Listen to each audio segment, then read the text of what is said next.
Hello दोस्तों, कैसे हैं आप सब। दोस्तों मैं हूं सीए पंकज सरावगी और आज की जो वीडियो है वो है सीएमए इंटर ग्रुप 2 स्टूडेंट्स के लिए, क्योंकि आज की वीडियो में हम पेपर नंबर 12 जो है आपका मैनेजमेंट अकाउंटिंग, उसका आईसीएमआई इंस्टीट्यूट ने दिसंबर 2025 के लिए जो मॉडल क्वेश्चन पेपर का सेट 2 रिलीज किया था, उसका आज हम यहाँ पे सॉल्यूशन डिस्कस करने वाले हैं। सेट 1 मैं ऑलरेडी अपलोड कर चुका हूं यूट्यूब चैनल पे।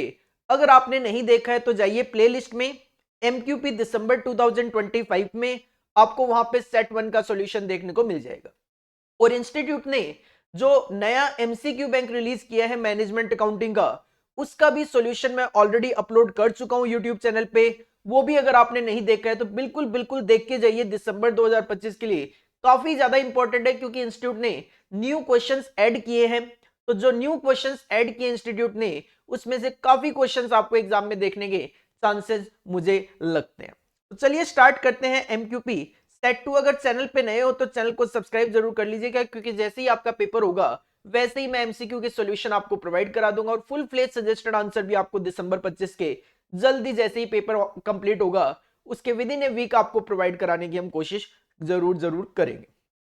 सेक्शन ए, सबसे पहले पेपर के पैटर्न को लेकर मैं बात करूं तो पेपर के पैटर्न में किसी तरीके का कोई चेंज नहीं है।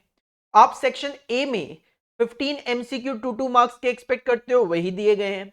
इसके बाद अगर मैं सेक्शन बी की तरफ बढ़ता हूं तो सेक्शन बी में वही 7 में से आपको 5 क्वेश्चन अटेम्प्ट करने हैं, जिसमें क्वेश्चन नंबर 2 का पार्ट ए थ्योरी है और उसके अलावा जो क्वेश्चन नंबर 8 है वो आपको थ्योरी देखने को यहाँ पे मिल रहा है। कई बार क्वेश्चन नंबर 8 जो है इसमें भी आपको पार्ट ए जो है डिसीजन थ्योरी का वो प्रैक्टिकल देखने को मिल जाता है। तो हल्का फुल्का आप एग्जाम में एक्सपेक्ट कर सकते हो कि सर क्वेश्चन नंबर 8 का जो पार्ट ए है हो सकता है प्रैक्टिकल आए, हो सकता है थ्योरेटिकल आपको देखने को मिल जाए। चलिए स्टार्ट करते हैं एमसीक्यू से ही स्टार्ट करते हैं। सबसे पहले question number 1, point number 1, the primary objective of management accounting is to maximise profit, yes sir. Minimise losses, yes sir. तो मैक्सिमाइज प्रॉफिट और minimise losses, all of the above. तो सर मैक्सिमाइज प्रॉफिट और minimise losses दोनों ही होता है, तो option C जो है वो बेस्ट आंसर है यहां पे as per institute. Next, second point, the purpose of management accounting is to help blank make decision. जो मैनेजमेंट अकाउंटिंग का पर्पज है वो डिसीजन मेकिंग में हेल्प करता है, किसकी? सर मैनेजर्स की, no doubt. Option A will be your correct answer. Next, third one, in an ABC system, activity based costing system, which of the following is likely to be classified as batch level activity? तो sir batch level activity में machine setup हम करते हैं। Machine एक बार setup करके आप उसमें क्या करते हो, काफी सारी यूनिट प्रोड्यूस कर लेते हो एक साथ, तो वो बैच लेवल एक्टिविटी में कवर किया जाता है। Next, fourth one, process of cost allocation under activity based costing is. Cost of activity, sir सबसे पहले कॉस्ट ऑफ एक्टिविटी नहीं, सबसे पहले तो एक्टिविटीज को आइडेंटिफाई किया जाता है, कॉस्ट ड्राइवर नहीं सर। सबसे पहले एक्टिविटीज को आइडेंटिफाई किया जाता है, देन उसकी कॉस्ट, देन उसका cost driver, then cost allocate की जाती है। Option C will be your correct answer. Option C will be your correct answer. Next, fifth one, practical MCQ, determine sales in units for desired profit if fixed cost 15,000 रुपए है, profit आपको चाहिए 5,000 रुपए, selling price है 20 रुपए per unit, variable cost per unit है 16 रुपए। आपको सेल्स यूनिट्स में कैलकुलेट करके देना है, तो सेल्स यूनिट्स का फॉर्मूला होता है fixed cost plus profit upon में contribution per unit. Sir fixed cost given है 15,000 प्लस प्रॉफिट गिवन है 5,000 divide by contribution per unit होता है selling price minus variable cost per unit, 20 minus 16 4, answer आ रहा है 5,000 यूनिट। तो ये यहाँ पे प्रिंटिंग मिस्टेक है, यहाँ पे रुपी लगे हुए थे जिसका कोई लॉजिक नहीं है, क्योंकि आंसर आपको यूनिट्स में देना है। इसके बाद ऑप्शन ए और बी दोनों में ही 5-5 हजार यूनिट लिखी है, सी डी में 10-10 हजार लिखी है। इसका जो फाइनल आंसर है वो 5,000 यूनिट है। एग्जाम में आ जाए तो आप करेक्ट आंसर दे सकते हो, इसमें तो ए भी ठीक है बी भी ठीक है। Next, question number 6, break even point, अगर आपकी सेल्स 1 लाख रुपए है, वेरिएबल कॉस्ट 50,000 और प्रॉफिट आपका 20,000 है। ऑप्शन आप देख सकते हो रुपी टर्म्स में गिवन है, तो break even point rupee terms में निकालना है। फॉर्मूला होता है fixed cost divided by PV ratio. Fixed cost आपके पास, अच्छा यहां पे फिक्स्ड कॉस्ट की जरूरत नहीं पड़ेगी, यहां पे आपको फिक्स्ड कॉस्ट गिवन है नहीं, तो सीधा सीधा फॉर्मूला नहीं लगा पाओगे। तो आप एमओएस कैलकुलेट कर लो सबसे पहले, क्योंकि आपके पास प्रॉफिट गिवन है। पीवी रेशियो तो यहां से 50% आ ही जाएगा, क्योंकि 1 लाख रुपए की सेल्स है, वेरिएबल कॉस्ट 50,000 है, तो कॉन्ट्रीब्यूशन विल बी 50,000। तो 50,000 कॉन्ट्रीब्यूशन अपॉन में सेल्स 1 लाख इंटू 100 करोगे, पीवी रेशियो आ जाएगा 50%। जब मार्जिन ऑफ सेफ्टी गिवन है 20,000, तो फॉर्मूला होता है प्रॉफिट अपॉन में पीवी रेशियो, प्रॉफिट अपॉन में पीवी रेशियो। तो प्रॉफिट गिवन है 20,000 डिवाइड बाय 50%, तो मार्जिन ऑफ सेफ्टी आ गया 40,000। जब मार्जिन ऑफ सेफ्टी 40,000 आ गया और आपकी टोटल सेल 1 लाख है, तो बचा हुआ 60,000 आपका ब्रेक इवन पॉइंट रहेगा। Option A will be your correct answer. Option A will be your correct answer. Next, फिर से theory question 7th, fixed cost includes property taxes, rent, insurance premium, all of the above. तो sir ये तीनों cost ही fixed cost के ही examples हैं। Option D will be your correct answer. Next 8th one, transfer pricing का question. M group has to division, division P और division Q. Division P manufactures an item that is transfer to division Q, ठीक है। The item has no external market, बाहर नहीं बिकता है। जब बाहर नहीं बिकता तो उस सिचुएशन में कोई अपॉर्चुनिटी कॉस्ट तो नहीं आनी। And 6,000 units produced are transferred internally each year. 6,000 units जो है वो पी से क्यू में ट्रांसफर होती है, ठीक है। The cost of each division are as follows. आपको डिवीजन पी और क्यू की वेरिएबल और फिक्स्ड कॉस्ट दोनों बता दिए। Head office management decided that a transfer price should be set that provides a profit of ₹30,000 to division P. Head office ने यह decide किया है कि ट्रांसफर प्राइस इस तरीके से डिसाइड होगा कि डिवीजन पी को 30,000 रुपए का प्रॉफिट मिलना चाहिए, ठीक है। तो ट्रांसफर प्राइस क्या होगा? तो सर सिंपल सी बात है, ट्रांसफर प्राइस होगा डिवीजन पी, एक तो वेरिएबल कॉस्ट चार्ज करेगा 100 रुपए की, फिक्स्ड कॉस्ट है 1,20,000, जो 6,000 यूनिट से रिकवर करूंगा तो 1,20,000 डिवाइड बाई 6,000, 20 रुपए फिक्स्ड कॉस्ट के लूंगा। और डिसाइड हुआ है कि 30,000 रुपए प्रॉफिट लेगा पी डिवीजन, तो 30,000 रुपए का प्रॉफिट लूंगा, 6,000 यूनिट से 5 रुपए ही आ जाएगा, तो 125 रुपए का आपका ट्रांसफर प्राइस होगा।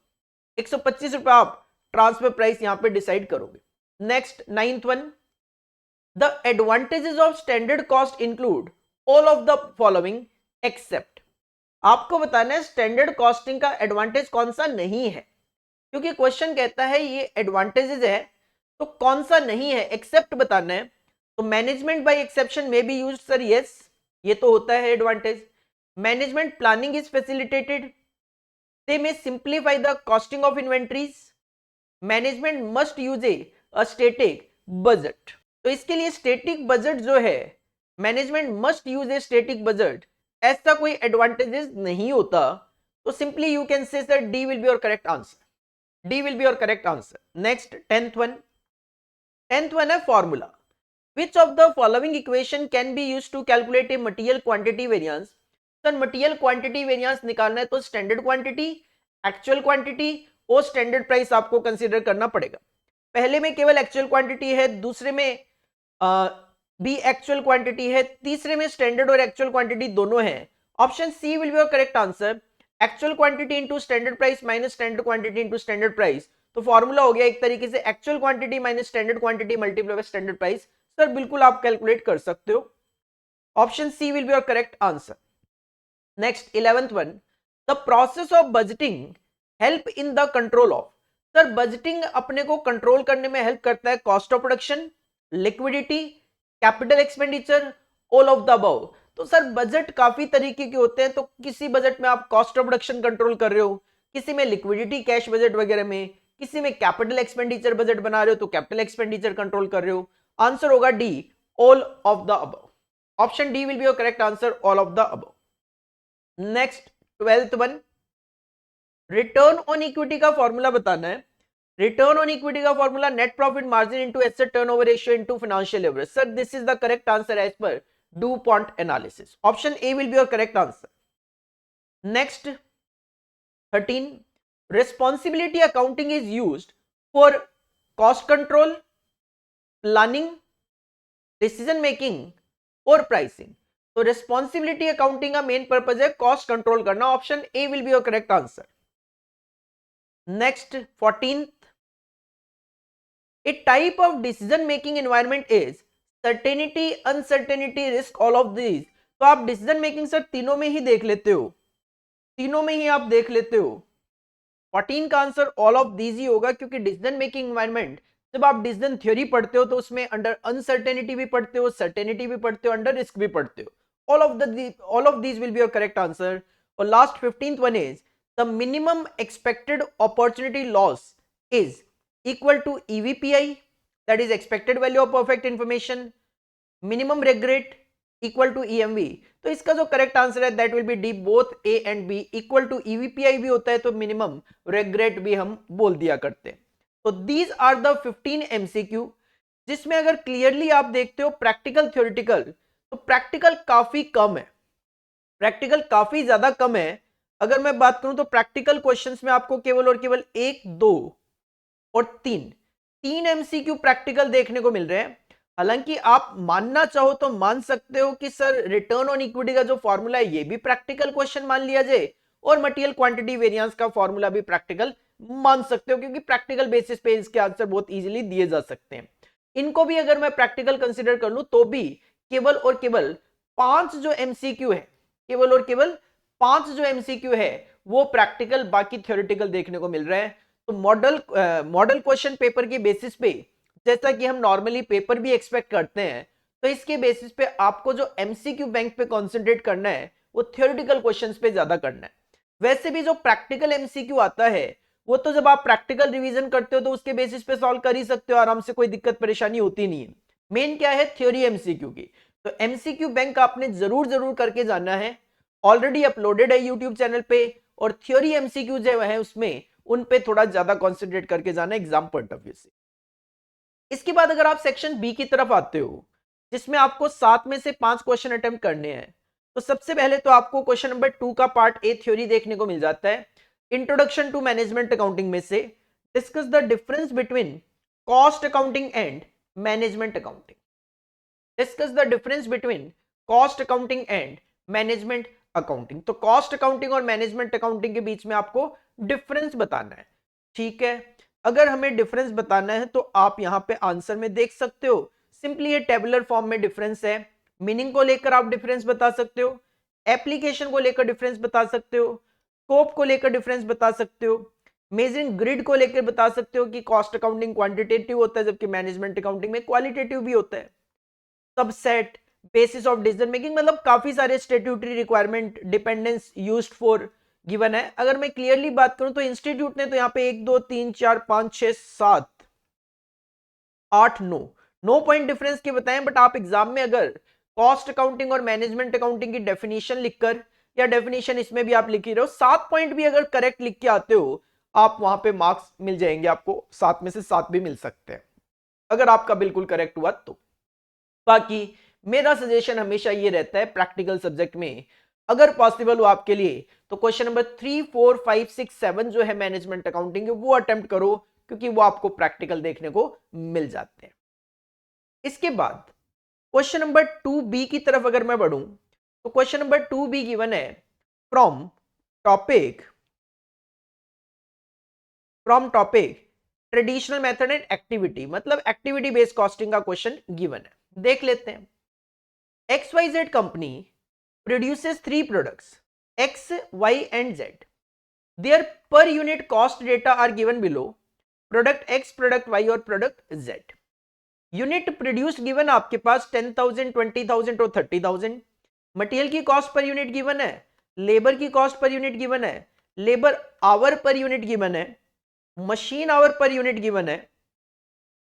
इसके अलावा नंबर ऑफ परचेज रिक्विजिशन आपके पास गिवन है, टोटल भी करके दे दिया. नंबर ऑफ मशीन सेटअप भी गिवन है, टोटल करके दे दिया. Production overhead ₹26 lakh split into 2 department. Production overhead जो है वो 2 डिपार्टमेंट में खर्चे गिवन है. डिपार्टमेंट 1 में 11 लाख रुपए, तो बचा हुआ डिपार्टमेंट 2 में 15 लाख रुपए. ठीक है, अब जो डिपार्टमेंट 1 है वो लेबर इंटेंसिव है, तो डिपार्टमेंट 2 मशीन इंटेंसिव है. तो ट्रेडिशनल के टाइम पे डिपार्टमेंट 1 का रेट लेबर आवर के बेसिस पे कैलकुलेट हो जाएगा, तो डिपार्टमेंट 2 का मशीन आवर्स के बेसिस पे कैलकुलेट करोगे.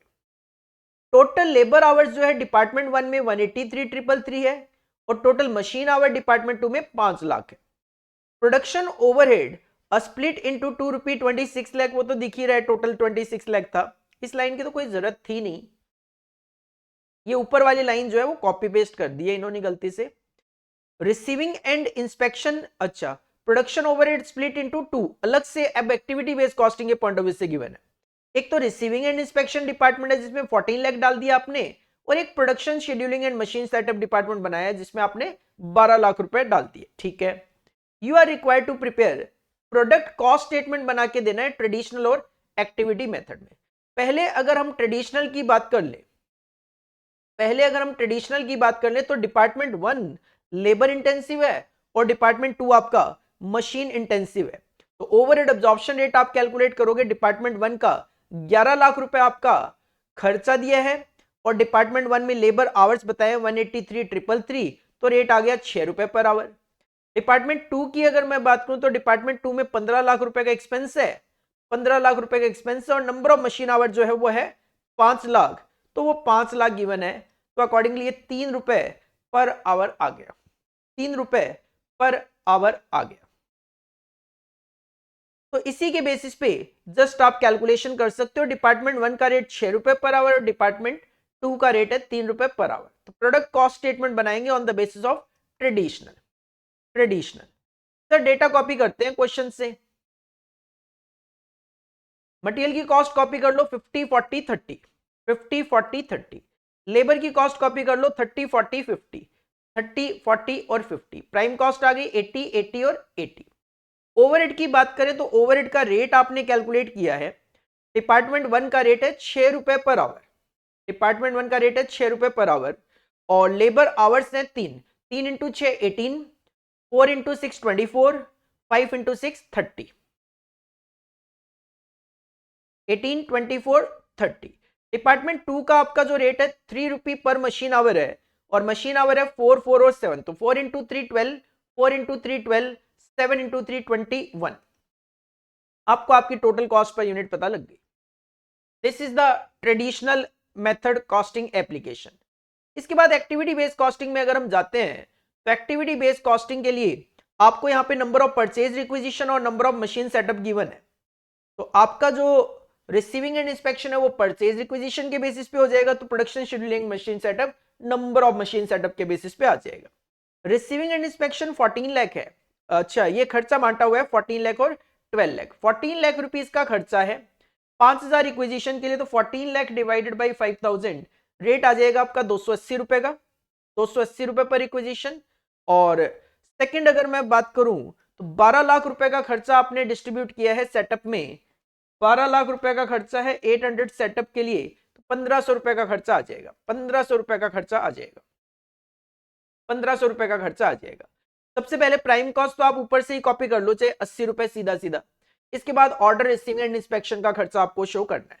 रेट क्या कैलकुलेट किया आपने 280 280 का, 280 into 1200, 280 into 1800, 280 into 2000 divided by कर दिया नंबर ऑफ यूनिट से ताकि पर यूनिट आ जाए, डिवाइड कर दिया नंबर ऑफ यूनिट से ताकि पर यूनिट आ जाए, तो डिवाइड बाई 10,000 20,000 और 30,000 कर दिया, तो ये सीधा सीधा पर यूनिट कैलकुलेट करके दे दिया। शेड्यूलिंग एंड सेटअप का रेट है 1500, तो 1500 into 240 divide by 10,000 36, 1500 multiply by 260 divided by 20,000 it will be 19.5, 1500 multiply by 300 divided by 30,000 it will be equal to 15। Total करोगे आपको total cost per unit as per activity based costing पता लग जाएगा।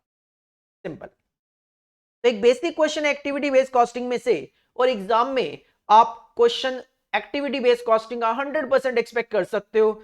7 marks की weightage का question आपको देखने को मिल जाएगा। एक्टिविटी बेस्ड कॉस्टिंग का रिवीजन करवाया हुआ है आपको, जाइए प्लेलिस्ट में और प्लेलिस्ट में जाइए मैनेजमेंट अकाउंटिंग दिसंबर 2025 रिवीजन, उसमें आपको एक्टिविटी बेस्ड कॉस्टिंग का रिवीजन देखने को मिल जाएगा। अगर आप उतना रिवीजन लेक्चर भी करके जाओगे आराम से एक्टिविटी बेस्ड कॉस्टिंग का कोई भी क्वेश्चन आप एग्जाम का अटेम्प्ट कर लोगे। इसके बाद और आगे बढ़े तो क्वेश्चन नंबर 3 फुल फ्लेज आपको प्रैक्टिकल देखने को मिल जाता है। क्वेश्चन नंबर 3 4 5 6 7 ये 5 क्वेश्चन आपको यहाँ पे प्रैक्टिकल देखने को मिल जाते हैं, जिसमें क्वेश्चन नंबर 3A अगर मैं बात करूं तो application of marginal costing in decision making का ये क्वेश्चन आपको देखने को मिल रहा है।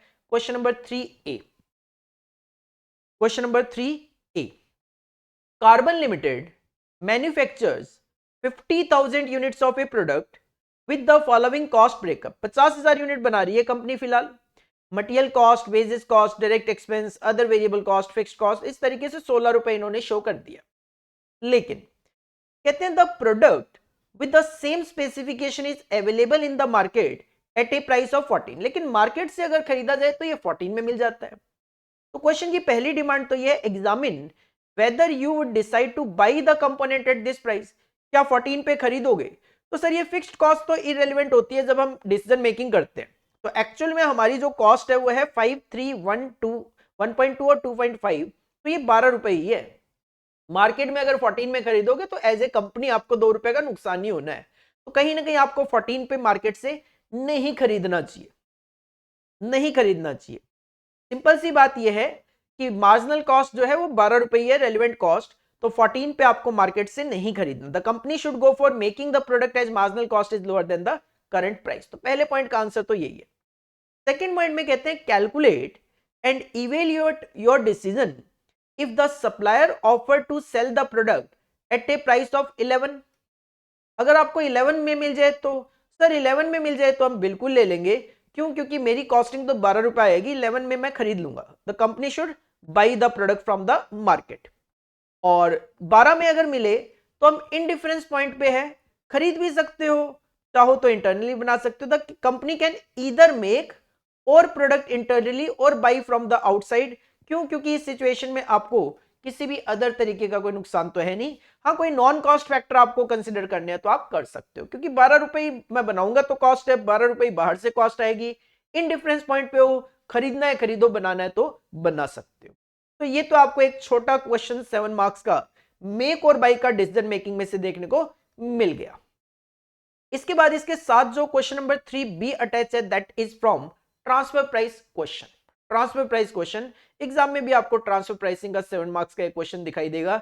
डिसीजन मेकिंग के तो आपको 2 क्वेश्चन देखने को मिल जाते हैं, तो 14 मार्क्स के क्वेश्चन कम से कम आपको application of marginal costing and decision making के देखने को मिल जाया करते हैं। Question number 3B transfer pricing भी देख लेते हैं। A company has 2 profit centre X and Y. X sells half of its output on the open market and transfer the other half to Y. आधा तो हम बाहर बेचते हैं और आधा हम ट्रांसफर करते हैं Y को। Cost and external revenue in an accounting period are as follows. X और Y का डेटा गिवन है। एक्सटर्नल सेल्स है 8,000 की X की और Y 24,000 की। कॉस्ट ऑफ प्रोडक्शन X की है 12,000 की, Y की 10,000। इस तरीके से टोटल करके कंपनी का प्रॉफिट दिया हुआ है। Examine the implication of setting the transfer price at market value between profit centre X and Y। तो सर हमें ट्रांसफर प्राइस यहां पे सेट करके देना है। अगर आपको ट्रांसफर प्राइस सेट करके देना है तो आप मार्केट प्राइस के अकॉर्डिंगली जाओगे। देखो सिंपल सी बात यह है कि एक्सटर्नल सेल्स जो है X की 8,000 की है और Y की कितनी है? 24,000 की है। तो टोटल सेल 32,000 की है। अब अगर मैं ट्रांसफर करता हूं मार्केट वैल्यू के अकॉर्डिंगली, तो सिंपल सी बात यह है कि एक्सटर्नल सेल अगर 8,000 कर रहा हूं मैं आधा माल, तो आधा माल ही मैं ट्रांसफर कर रहा हूं, तो उसके लिए भी 8,000 रुपए चार्ज करूंगा। तो ट्रांसफर सेल वैल्यू होगी मेरी 8,000 X के पॉइंट ऑफ व्यू से, और जो X Y से चार्ज करेगा वो Y वो Y की क्या होगी? कॉस्ट होगी। सिंपल सी बात है, 8,000 रुपए। इसके अलावा कॉस्ट की अगर बात करें तो X की कॉस्ट है 12,000 और Y की कॉस्ट है 10,000। X की कॉस्ट है 12,000 और Y की अपनी कॉस्ट है 10,000। तो टोटलिटी में इस तरीके से 22,000 की कॉस्ट है। तो X का जो प्रॉफिट आ रहा है 4,000 रुपए और Y का प्रॉफिट आ रहा है 6,000 और कंपनी का प्रॉफिट जो है वो 10,000 है। तो the transfer sale of X are self cancelling with the transfer of Y। No doubt ये और ये कंपनी के पॉइंट ऑफ व्यू से कैंसिल हो जाते हैं, so that the total profit तो unaffected रहेगा by the transfer item. The transfer price simply spread the total profit between X and Y. तो यहाँ पे consequence वगैरह बताए हुए हैं कि A earned the same profit on transfer as on external sales. Y must pay a commercial price for transferred good and both division will have their profit measured in a fair view. A will be indifferent about selling externally, क्योंकि वो बाहर बेचे चाहे अंदर बेचे, internal उसको कोई फर्क नहीं पड़ रहा।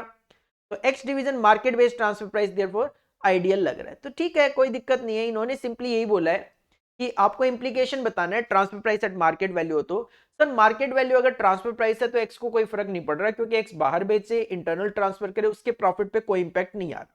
बस company as a point of view से ये देख ले कि इंटरनल ट्रांसफर बेनिफिशियल है या फिर नहीं है, कहीं ऐसा तो नहीं है कि बाहर ये सस्ता माल मिल जाए। और बाकी ये चीजें आप कंसिडर कर सकते हैं। मतलब ये जो क्वेश्चन है इसको प्रैक्टिकल की बजाय थोड़ा सा थ्योरेटिकल सा बना दिया।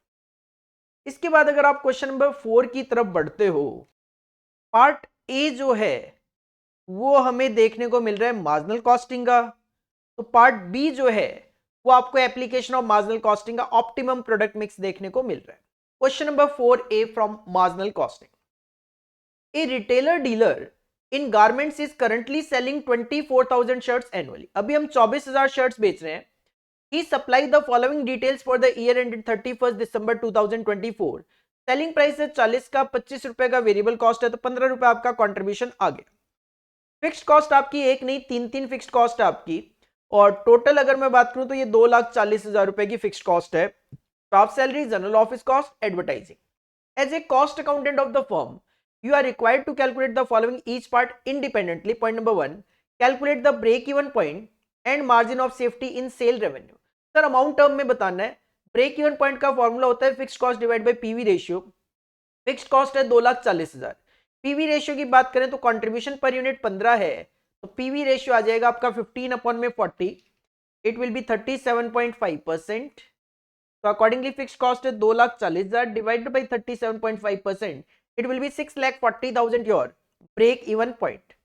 6,40,000 रुपए आपका ब्रेक इवन पॉइंट आ जाएगा। आप सेल्स कितनी कर रहे हो तो 40 रुपए पर यूनिट का आपका सेलिंग प्राइस है, और आप सेल कर रहे हो, आप सेल कितनी कर रहे हो, क्वेश्चन ने बोला था स्टार्टिंग में 24,000 शर्ट। आप 24,000 शर्ट सेल कर रहे हो 40 रुपए के अकॉर्डिंगली, तो आपकी टोटल सेल 960 है, जिसमें से 6,40,000 आपका ब्रेक इवन है, तो मार्जिन ऑफ सेफ्टी आ जाएगा 320 का। क्वेश्चन की पहली डिमांड तो यही है। सेकेंड रिक्वायरमेंट में कहते हैं एज्यूम करो कि कंपनी 20,000 शर्ट बेचेगी तो नेट प्रॉफिट क्या होगा। तो सर सेल्स का ही फॉर्मूला अप्लाई कर लो, sales is equal to fixed cost plus profit upon में कंट्रीब्यूशन पर यूनिट। सेल में रखेंगे 20,000 शर्ट्स, फिक्स्ड कॉस्ट आपको पता है 240, प्रॉफिट आपको कैलकुलेट करना है, कंट्रीब्यूशन आपका 15 रुपए पर यूनिट का, तो 15 into 20,000 that will be your contribution, जिसमें से 240 की फिक्स्ड कॉस्ट माइनस कर दोगे तो 60,000 रुपए आपका प्रॉफिट आ जाएगा, 60,000 आपका प्रॉफिट आ जाएगा। इसके बाद थर्ड पॉइंट की तरफ अगर आप बढ़ते हो तो if it is decided to introduce selling commission of ₹3 per shirt, 3 रुपए पर शर्ट इंट्रोड्यूस करोगे तो ये 15 रुपए का जो कंट्रीब्यूशन था वो 12 रुपए हो जाएगा, क्योंकि ये तो आपकी वेरिएबल कॉस्ट है। How many shirt would required to be sold in a year to earn a net income of 15,000। Sir 15,000 रुपए का प्रॉफिट चाहिए, तो ठीक है कोई दिक्कत नहीं है, फिक्स कॉस्ट आपको 240 पता ही है और प्रॉफिट आपको पता चल गया 15,000 कमाना है मुझे, डिवाइड बाई नया कंट्रीब्यूशन आपको पता लग गया 12 रुपए पर यूनिट है, तो आपका आंसर आ जाएगा 21,250 शर्ट्स। 21,250 शर्ट्स आपको सेल आउट करने पड़ेंगे 15,000 का प्रॉफिट कमाने के लिए।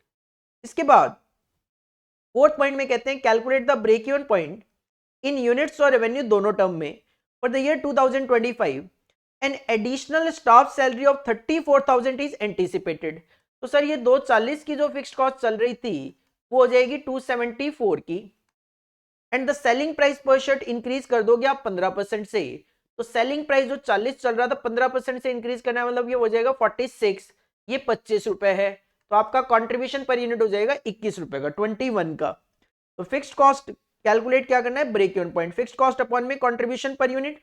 फिक्स्ड कॉस्ट आपकी 2,74,000 divided by contribution per unit हो गया अब आपका 21 रुपए का, और ये तो आ गई यूनिट्स टर्म में। यूनिट्स टर्म में ये 13,048 शर्ट्स आ रहा है, और अगर मैं इसको रेवेन्यू में कन्वर्ट करूं तो मल्टीप्लाई विद सेलिंग प्राइस 46, ये आ जाएगा 6,02,000 रुपए के आसपास आ जाएगा। तो सिंपल क्वेश्चन है, सेम क्वेश्चन आपने ऑलरेडी करे हुए होते हैं इस तरीके के काफी सारे। इसके साथ अगर बी पॉइंट की बात करें that is from application of marginal costing and decision making optimum product mix, जो आप देखते हो की फैक्टर भी जिसको बोलते हो, लिमिटिंग फैक्टर भी जिसको बोलते हो, उसका क्वेश्चन यहाँ पे गिवन है। A producer installed A machine which can produce product ए भी बना सकते हो तो प्रोडक्ट बी भी इस पे बन जाएगा। Annual maximum machine running capacity is 4,000 hours, 4,000 घंटे आपके पास अवेलेबल है। Cost details of the product are as follows, दो प्रोडक्ट है, प्रोडक्ट ए और बी, सेलिंग प्राइस बता दिया है, वेरिएबल कॉस्ट बता दी है, मशीन आवर्स भी बता दिए, पर यूनिट कितने लगने हैं, डिमांड भी बता दी है, फिक्स्ड कॉस्ट भी बता दी है। Calculate optimum product mix showing annual contribution and profit along with necessary explanation. Further analyze how adopting a product mix different from the one you have suggested would affect the overall profitability.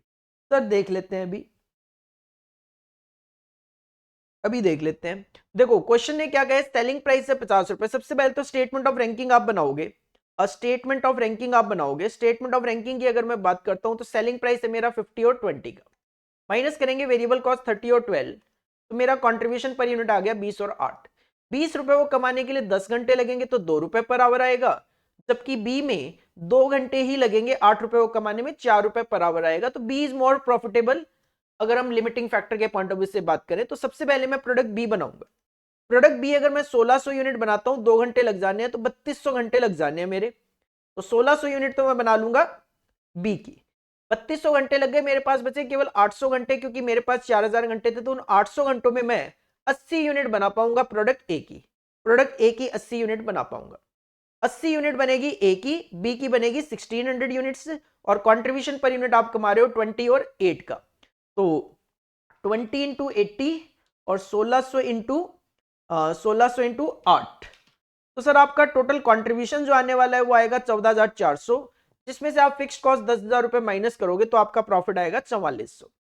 Then question ने कहा कि कोई alternative वगैरह, तो any other mix with constant. अगर आप 4000 machine our के अलावा ये जो आपने अभी बताया है इसके अलावा कुछ भी करोगे, आपका प्रॉफिट कम हो जाएगा। क्यों? क्योंकि सर हमने ऑप्टिमम प्रोडक्ट मिक्स बताया है जिसपे प्रॉफिट मैक्सिमम होता है। तो कोई भी ऑल्टरनेटिव मिक्स आप ले सकते हो, जैसे यहां पे डिसाइड किया गया कि मैं 1000 यूनिट बी की बनाऊंगा। 1000 यूनिट जब आप बी की बनाते हो तो उसमें लग जाएंगे आपके 2000 घंटे, तो बचे हुए जो 2000 घंटे उसमें आप 200 यूनिट बना पाओगे ए की। तो 200 यूनिट ए की और 1000 यूनिट बी की। सर अगर आप ऐसा करते हो तो आपका टोटल कॉन्ट्रीब्यूशन 12,000 रुपए आएगा और फिक्स्ड कॉस्ट माइनस करके प्रॉफिट केवल 2000। तो सिंपल सी बात ये थी, कोई भी अदर ऑल्टरनेटिव आप अडॉप्ट करोगे तो आपका प्रॉफिट इन एनी केस कम ही होना है, वो बढ़ ही नहीं सकता, क्योंकि आप क्या कर रहे हो, आप ऑप्टिमम प्रोडक्ट मिक्स का क्वेश्चन कर रहे हो, और आपने अगर ऑप्टिमम प्रोडक्ट मिक्स बता दिया तो उस पर प्रॉफिट मैक्सिमम टू मैक्सिमम है। उसके अलावा कोई भी मिक्स लोगे प्रॉफिट आपका कम हो जाएगा। इसके अलावा अगर हम और आगे बढ़ते हैं क्वेश्चन नंबर 5 की तरफ, तो क्वेश्चन नंबर 5 फुल्ली डेडिकेटेड होता है टू द स्टैंडर्ड कॉस्टिंग, जिसमें आपको पार्ट ए भी स्टैंडर्ड कॉस्टिंग का दिखेगा तो पार्ट बी भी स्टैंडर्ड कॉस्टिंग का ही दिखेगा। KMLKO लिमिटेड जो भी नाम है has disclose the following data for the month of January. आपको बजट और एक्चुअल गिवन है, आउटपुट यूनिट्स, आवर्स भी बता दिए हैं, वेरिएबल ओवरहेड का खर्चा बताया है, वर्किंग डेज बताए हैं, और आपको यहाँ पे ओवरहेड वेरियांसेस कैलकुलेट करके देने। तो सर ये वेरिएबल ओवरहेड का क्वेश्चन है, तो वेरिएबल ओवरहेड के वेरियांसेस आप कैलकुलेट करके दे दीजिए। वेरिएबल ओवरहेड में आप 3 तरीके के वेरियांसेस कैलकुलेट करते हो, कॉस्ट, एक्सपेंडिचर और एफिशिएंसी। सिंपल सी अगर मैं बात करूं तो आउटपुट आपका वेरी कर रहा है, तो यहां पे अगर मैं स्टैंडर्ड आवर्स कैलकुलेट कर दूं तो आपने कहा था 30,000 घंटे हैं 30,000 यूनिट के लिए, तो 32,500 के लिए 32,500 हो जाएगा। रेट कितना चल रहा है, रेट की अगर मैं बात करूं तो वेरिएबल ओवरहेड का स्टैंडर्ड रेट जो है वो 2 रुपए का है, 2 रुपए का है। तो इसका मतलब ये 65,000 आपका स्टैंडर्ड कॉस्ट आ गई। स्टैंडर्ड कॉस्ट है 65,000, एक्चुअल कॉस्ट है 70,000, तो वेरिएबल ओवरहेड कॉस्ट वेरिएंस आपका 5,000 एडवर्स आ जाएगा। एक्सपेंडिचर वेरिएंस का फॉर्मूला होता है standard rate minus actual rate. Actual rate यहां पे एनालाइज कर लो सर, 70,000 डिवाइड बाई 33,000, तो ये अप्रॉक्स 2.1212 इस तरीके से आ रहा है। तो standard rate minus actual rate आपका 2 रुपए का, multiply by actual hours, actual hours आपके 33,000, तो आपका 4,000 रुपए आ जाएगा, 4,000 रुपए आ जाएगा माइनस में, that is adverse. Efficiency variance का फॉर्मूला होता है स्टैंडर्ड आवर्स जो कि 32,500 है, माइनस एक्चुअल आवर्स आपके 33,000 है, मल्टीप्लाई बाय स्टैंडर्ड रेट 2 रुपए का है, तो 1,000 एडवर्स आपका वेरिएबल ओवरहेड का एफिशिएंसी वेरिएंस आ जाएगा। बड़ा काफी सिंपल सा क्वेश्चन आपको यहाँ पे देखने को मिल रहा है। इसके साथ के साथ अगर हम क्वेश्चन नंबर 5B भी देखते हैं तो क्वेश्चन नंबर 5B जो है तो ऑफ कोर्स वेरिएंसेस में से ही, और ये आपका मटेरियल वेरिएंसेस का क्वेश्चन है। ABC company usage a standard cost system and manufacture product Z. A standard cost per 1000 kg of output is as under. In March the company ने 2 lakh kg produce किया है। एक्चुअल कंजम्पशन कुछ इस तरीके से है ए बी और सी का। थोड़ा सा मुझे यहाँ पे दिक्कत तो लग रही है कि यहाँ पे ये क्वांटिटीज गिवन है मटेरियल की एक्चुअल कंजम्पशन, इसका डेटा कहाँ गया, और ये कुछ डेटा गिवन है यहाँ पे कैलकुलेट मटेरियल कॉस्ट वेरिएंस। चलो मुझे ये लग रहा है कि ये वाला जो डेटा है ये है इसका 1000 का, और जब आपने 2 लाख केजी प्रोड्यूस किया है तो एक्चुअल में आपका ये कंजम्पशन, आपको मटेरियल कॉस्ट वेरिएंस, केवल मटेरियल कॉस्ट वेरिएंस कैलकुलेट करके देना है क्वेश्चन में। यस, केवल और केवल मटेरियल कॉस्ट वेरिएंस कैलकुलेट करके देना है। तो ठीक है sir, material cost variance calculate कर देता हूं मैं यहाँ पे। सिंपल 800 है 1000 के लिए, तो 2 लाख के लिए कितना होगा, 20 से मल्टीप्लाई करते जाओ sir, it will B 1,60,000 KG. ये हो जाएगा आपका 20,000 केजी, ये भी आपका 20,000 केजी। रेट तो गिवन ही है यहाँ पे, तो 1,60,000 इंटू 2.5 ये आ जाएगा 4 लाख रुपए। 20,000 इंटू 4 ये आ जाएगा 80,000 रुपीज, और 20,000 इंटू 1 ये आ जाएगा 20,000। तो ये 5 लाख रुपए आपकी कॉस्ट आ जाएगी। स्टैंडर्ड कॉस्ट है आपकी 5 लाख रुपए। एक्चुअल कॉस्ट देख लो कितनी है, 1,57,000 into 2.4 376,800, 38,000 into 4.2 it will be 159,600, और 36,000 into 1.1 it will be 39,600। तो ये टोटल आ जाएगा आपका 376,800 प्लस 159,600 प्लस 39,600, 5,76,000, जबकि स्टैंडर्ड कॉस्ट है 5 लाख। तो 76,000 जो है वो आपका एडवर्स आ जाएगा, 76,000 आपका एडवर्स आ जाना चाहिए था। तो मेरी यहाँ पे हो सकता है कैलकुलेशन मिस्टेक रह गई हो। देख लेते हैं, चेक कर लेते हैं। सर 200 तो 1000 के लिए 20,000, 20,000, 20,000 इंटू 4। कैलकुलेशन में दिक्कत तो मुझे नहीं लग रही है, एक बार इंस्टीट्यूट का आंसर चेक कर लेते हैं फिर।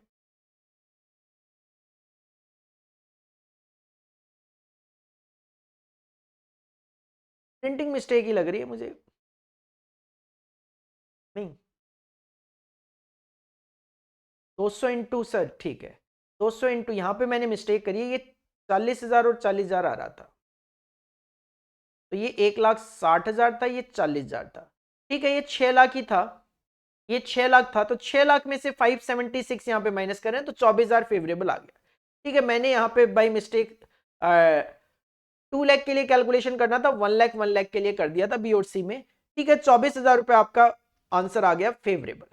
केवल मटेरियल कॉस्ट वेरिएंस तो 7 मार्क्स के लिए नहीं आने वाला एग्जाम में, मटेरियल कॉस्ट वेरिएंस के साथ साथ आपको प्राइस यूसेज वगैरह पूछे जाएंगे, और इस तरीके के क्वेश्चन में तो यील्ड और मिक्स भी आपसे नॉर्मली पूछे जाते हैं। बट ठीक है, एमक्यूपी में क्वेश्चन गिवन है, आपने एक बार देख लिया है, ताकि एग्जाम पॉइंट ऑफ व्यू से आपको क्लियरिटी आ जाती है कि क्वेश्चन नंबर 5 जो है वो फुल्ली डेडिकेटेड होगा टू द स्टैंडर्ड कॉस्टिंग, चाहे पार्ट ए हो चाहे पार्ट बी क्यों ना हो। इसके बाद जो क्वेश्चन नंबर 6 है, क्वेश्चन नंबर 6 भी फुल्ली डेडिकेटेड होता है to the budget and budgetary control, चाहे वो पार्ट ए हो चाहे पार्ट बी हो। पार्ट ए देख लेते हैं सबसे पहले। PC limited is preparing its budget for the second quarter 2024-25 for its popular product x.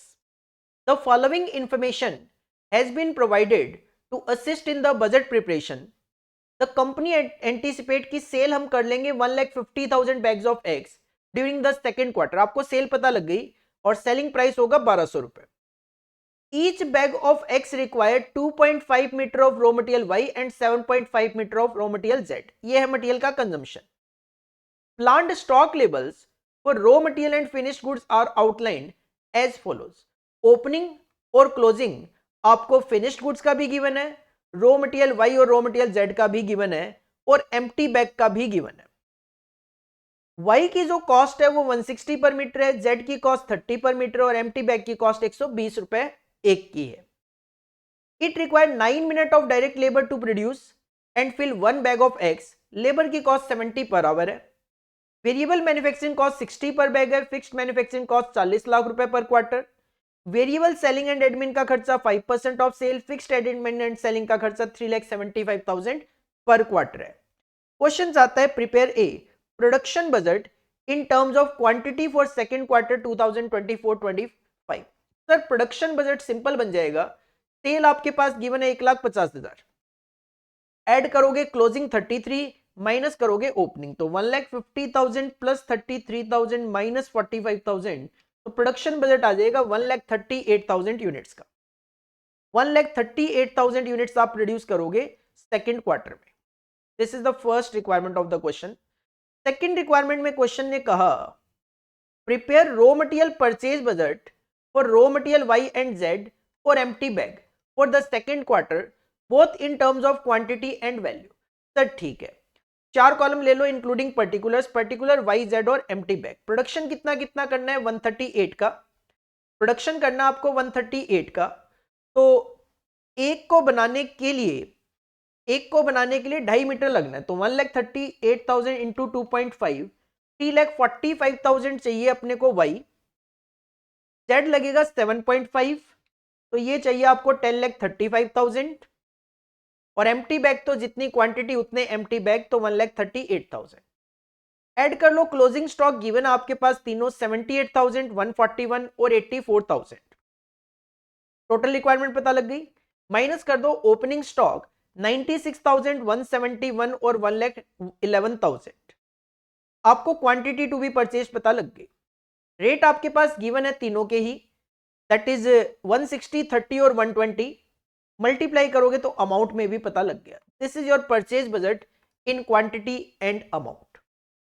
Third requirement है क्वेश्चन में, calculate the budgeted variable cost per unit for producing 1 bag of product eggs for the second quarter. Sir एक product की variable cost बतानी है, ठीक है, कोई दिक्कत नहीं है।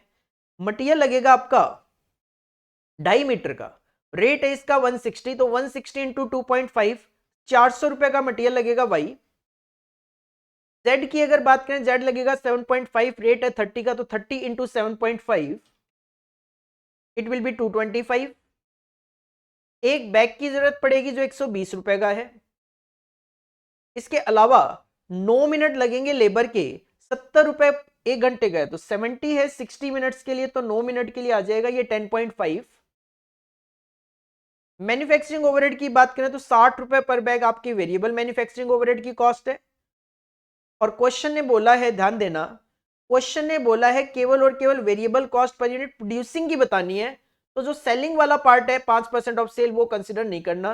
तो यही आपका आंसर है 815.50। सेम क्वेश्चन आप अपनी क्लासेस में ऑलरेडी करके जा रहे हो, किसी तरीके की आपको कोई दिक्कत प्रोडक्शन बजट्स में होनी ही नहीं चाहिए। इसके बाद अगर मैं पार्ट बी पे जाता हूं क्वेश्चन नंबर 6 के, तो ये भी क्वेश्चन बजट का ही है, बजट का ही ये क्वेश्चन है। बजटेड प्रॉफिटेबिलिटी आपको बतानी है, तो फ्लेक्सिबल बजट की तरह क्वेश्चन बन जाएगा। Budget for the previous 2 years are as provided below. 2 सालों का डेटा गिवन है। ईयर 1 में 5,000 यूनिट बना रहे हो, ईयर 2 में 6,000 यूनिट बना रहे हो। सेल कर रहे हो आप 30 और 39.6 की, ठीक है। मटेरियल का खर्चा है, लेबर का खर्चा गिवन है, ओवरहेड वेरिएबल एंड फिक्स्ड है, overhead variable and fixed given है 7 और 8.7। एनालिसिस अभी करना पड़ेगा। प्रॉफिट आ रहा है, कहते हैं the price increase in year 2 was driven by inflation which also impacted the overhead cost. कहते हैं सेकंड ईयर में प्राइस इंक्रीज हुआ है, तो ओवरहेड की कॉस्ट भी इंपैक्ट हुई है। The management believes that the increase in sales volume and labour cost in year 3 will be consistent with the growth experienced in year 2 compared to year 1। कहते हैं जब आप ईयर 3 के बारे में सोचो, तो जो ईयर 2 में इन कंपैरिजन विद ईयर 1 आपका सेल वॉल्यूम और लेबर की कॉस्ट बढ़ी है, उसी प्रोपोर्शन में ईयर 3 में भी बढ़ेगी। Regarding the increase in cell price and other cost component, two perspective are being considered. Same increase rate will prevail और increase will be less by 2%। दो चीजें आपको कंसिडर करनी है, एक बार तो सेम इंक्रीज रेट लेना है और एक आपको लेना है कि increase will be less by 2%, और आपको बजटेड प्रॉफिटेबिलिटी दोनों केसेस में बतानी है, पहला और दूसरा पॉइंट कंसिडर करते हुए 1 and 2 अबव। सर देख लेते हैं इसका सॉल्यूशन भी। सबसे पहले तो ध्यान देना, कुछ बेसिक अजम्पशंस हैं। वो बेसिक अजम्पशन क्या है? वो बेसिक अजम्पशंस क्या है? क्वेश्चन ने कहा था सेल्स वॉल्यूम जो है will be consistent with the growth experienced in year 2 compare to year 1। तो सेल्स एंड प्रोडक्शन क्वांटिटी दोनों को बढ़ाएंगे, increase from year 1 two year 2। कितना? सर बताया हुआ था क्वेश्चन ने 5000 से 6000 हो गया। 5000 से 6000 होने का मतलब 1000 की क्वांटिटी बढ़ी थी 5000 पे, मतलब 20% का इंक्रीज था। 20% का इंक्रीज था।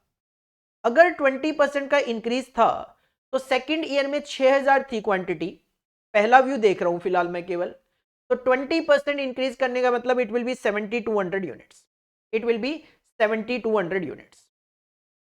सेकंड पॉइंट, सेल प्राइस की अगर बात करें तो सेल प्राइस जो है regarding the increase in sale price, पहले हम सेम इंक्रीज ले रहे हैं, रेट विल प्रिवेल। तो cell price increase from year 1 two year 2 अगर मैं बात करूं तो आपकी जो सेल्स थी वो 30 से 39.6 हो गई थी। 30 से 39.6 हो गई थी। 39.6 हो गई थी। अब जो 30 है उसमें 20% इंक्रीज तो सेल वॉल्यूम की वजह से है, तो 30 में 20% इंक्रीज तो सेल वॉल्यूम की वजह से है, तो 36 तो देखो वैसे ही हो जाना था। तो बाकी जो 3.9 बढ़ा है वो बढ़ा है ड्यू टू सेलिंग प्राइस। तो 30 इंटू 120% मतलब ये 36 जो था वो तो वॉल्यूम की वजह से बढ़ा है, तो बाकी जो 3.6 है वो बढ़ा है ड्यू टू सेलिंग प्राइस। तो 3.6 जो बढ़ा है कितने पे बढ़ा है? 30 पे बढ़ा है। तो एक तरीके से 12% जो है, 12% का जो इंक्रीज है वो मुझे यहां पे देखने को मिल रहा है। 12% का नहीं, 30 डिवाइडेड बाई 120%, 36 हो जाता। 39.6 एक तरीके से 36 से 39.6 हुआ है, तो 3.6 डिवाइड बाई 36 10% का इंक्रीज है। ध्यान देना दोबारा से, सेल प्राइस की अगर मैं दोबारा बात करूं, आपकी सेल वैल्यू 30 से 39.6 हो गई, वॉल्यूम कितना बढ़ा था? 20%। तो सर वॉल्यूम की वजह से अगर ये बढ़ता तो ये 36 हो जाता, राइट? लेकिन ये 39.6 हो गया, मतलब 3.6 बढ़ गया। अब 3.6 जो है वो 30 पे नहीं बढ़ा, ध्यान देना। क्यों? क्योंकि वॉल्यूम की वजह से ये 30 भी तो 36 हो गया, तो 3.6 जो बढ़ा है वो 36 पे बढ़ा है, तो it will B 10% increase. 10% increase in sale price. जब 10% इंक्रीज इन सेल प्राइस आप करोगे तो सेल प्राइस आपका चल कितना रहा था? सेल प्राइस जो है वो आपका चल कितना रहा था?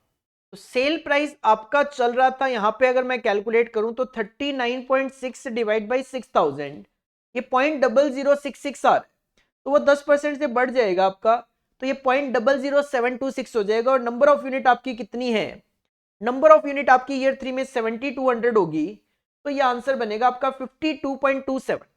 52.27 आपकी सेल वैल्यू हो जाएगी। 52.27 आपकी सेल्स वैल्यू आ जाएगी।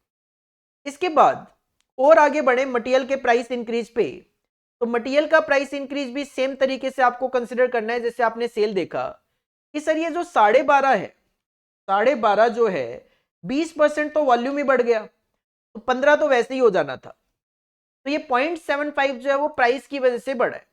तो 0.75 अगर 15 पे बढ़ा तो ये 5% इंक्रीज है, ये 5% का इंक्रीज है, 5% का इंक्रीज है। अगर 5% का इंक्रीज है तो यहां पे 15.75 डिवाइडेड बाई 6000, जो भी प्राइस आया मेरे कैलकुलेटर में उसको 5% से बढ़ा दिया और मल्टीप्लाई कर दिया 7200 यूनिट से, तो ये आ गया 19.845, जिसको राउंड ऑफ में आप 19.85 लिख दोगे। इसके अलावा लेबर की अगर मैं बात करूं तो लेबर का जो रेट है वो इंक्रीज हुआ है फर्स्ट ईयर से सेकेंड ईयर में, उसके लिए भी देखो 6 था, 20% तो इंक्रीज ड्यू टू वॉल्यूम ही है, तो ये 7.2 तो वैसे ही हो गया था, लेकिन लिखा हुआ है 7.92, तो ये 0.72 बढ़ा है ड्यू टू प्राइस कितने पे, 7.2 पे, तो ये भी 10% बढ़ा है। 7.92 था 6000 पे, तो रेट जो भी आपके कैलकुलेटर में आया उसको 10% से बढ़ा दिया और मल्टीप्लाई कर दिया 7200 से, तो ये आ जाएगा 10.45 के आसपास, 10.45 के आसपास। इसके बाद वेरिएबल ओवरहेड को लेकर बात करें तो overhead for year 2 after 10% increase same as sale price increase. Question है, देखो क्या बोला है, regarding the increase in cell price and other cost component, two perspective आपको कंसिडर करने हैं, ठीक है। तो सर ओवरहेड की जो कॉस्ट है, the price increase in year 2 was driven by inflation which also impacted the overhead cost. Overhead की कॉस्ट कितनी लिखी हुई थी, 7 लाख, 7 लाख। तो 7 plus 20%, 7 plus overhead for year 2 after 10% increase, लिखा हुआ होगा कहीं ना कहीं, ध्यान देना एक बार। The price increase was also impacted with the overhead cost, ठीक है। प्राइस इंक्रीज कितना हुआ था आपका, the price increase in year 2 was driven by inflation। हाँ, तो प्राइस इंक्रीज आपका 10% हुआ था, तो 7 लाख की जो फिगर थी आपकी ओवरहेड की, वो 10% बढ़ने के बाद 7.7 हो जाती, ठीक है। तो change in overhead attributed to increase in quantity between year 1 and year 2, और ये हो गया आपका 8.7 लाख। तो इसका मतलब 1 लाख रुपए जो है वो ड्यू टू 1000 यूनिट की वजह से हुआ है, 1000 यूनिट की वजह से हुआ है।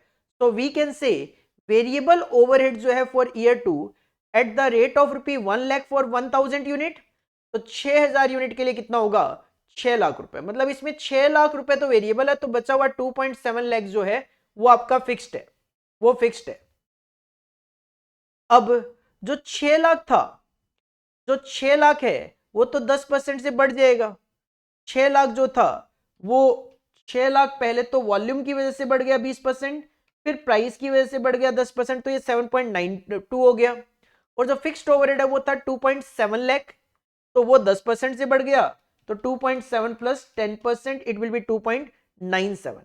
अकॉर्डिंगली ये टोटल कॉस्ट और आप प्रॉफिट कैलकुलेट कर पाओगे। तो थोड़ा सा ट्रिकी क्वेश्चन है, इवन अभी दूसरा पार्ट भी बाकी है, क्योंकि दूसरे पार्ट में आपको जो इंक्रीज करना है वो 2% कम रखना है। Increase will be less by 2%, तो increase will be less by 2% except sale volume and labour cost which is same as previous.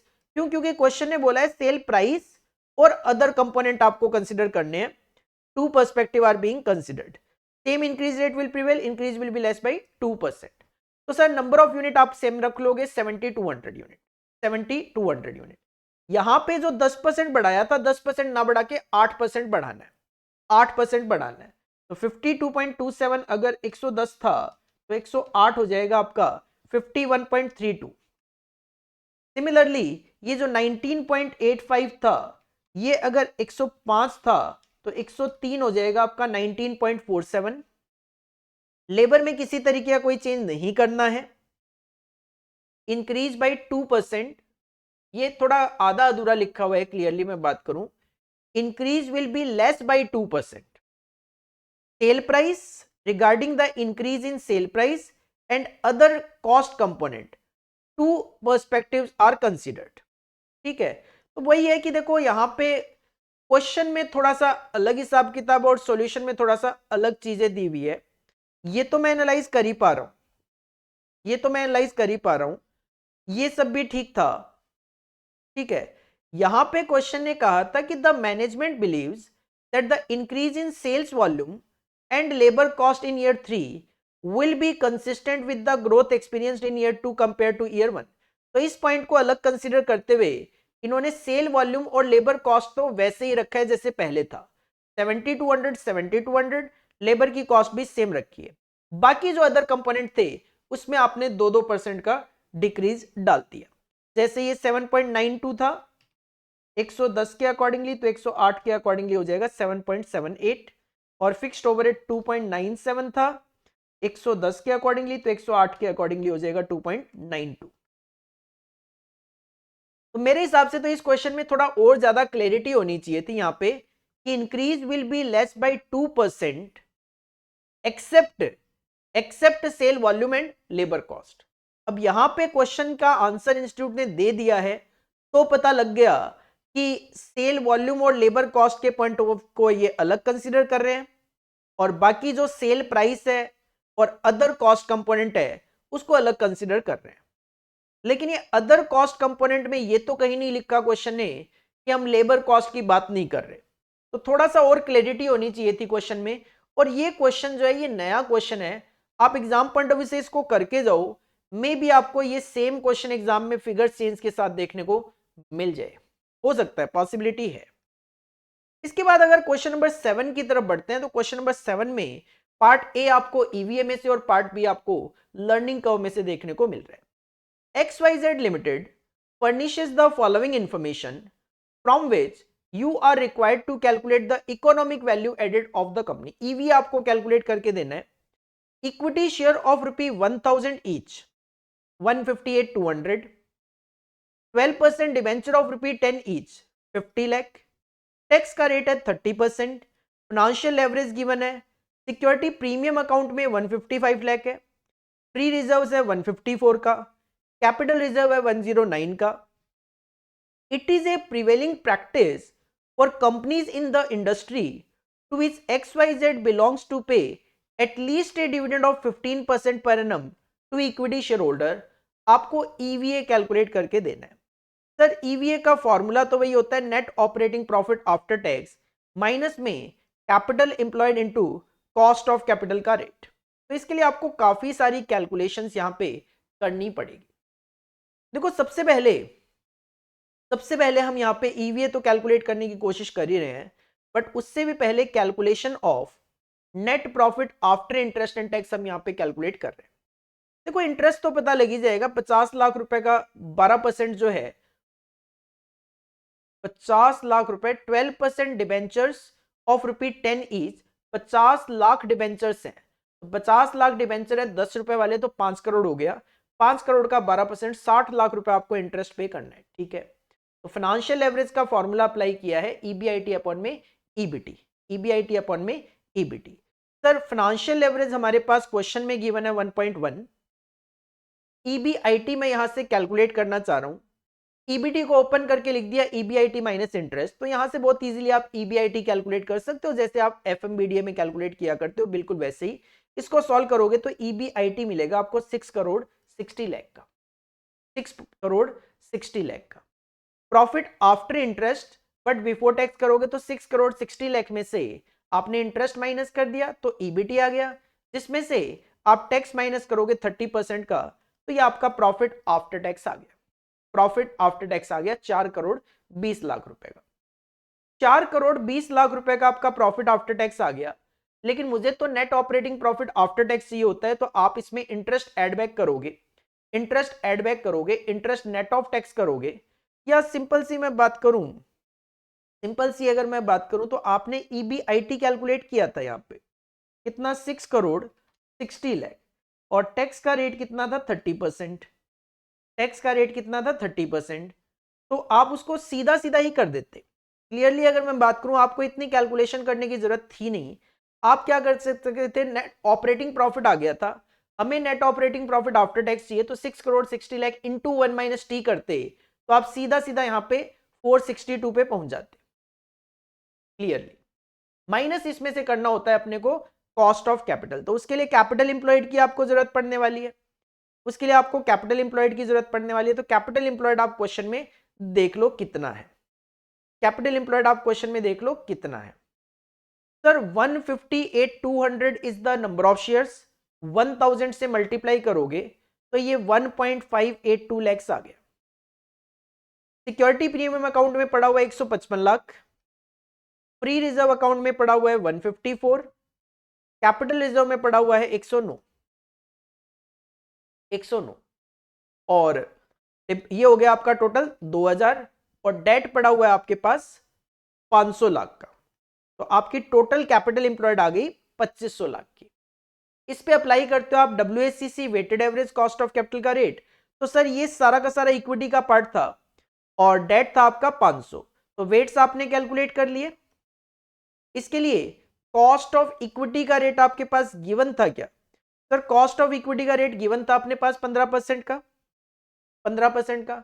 और डिबेंचर्स की अगर मैं बात करूं तो डिबेंचर का रेट ऑफ इंटरेस्ट 12 था, इंटरेस्ट वो टैक्स का रेट है 30%, तो नेट ऑफ टैक्स करोगे इट विल बी 8.4%। तो अकॉर्डिंगली ये 13.68 आएगा। 13.68% अप्लाई करोगे इट विल बी 342 लाख। तो ले जाके आप माइनस करोगे एनओपीएटी में से, तो आपको आपका ईवीए पता लगेगा, आपको आपका ईवीए पता लगेगा। इसके बाद अगर आप क्वेश्चन नंबर 7 का बी पार्ट देखते हो, that is given from learning curve. ये सेम लर्निंग कर्व का जो क्वेश्चन है ये मैंने देखा था एससीएम में गिवन था, एससीएम में गिवन था, फाइनल में जो स्ट्रेटेजिक कॉस्ट मैनेजमेंट होता है उसमें गिवन था।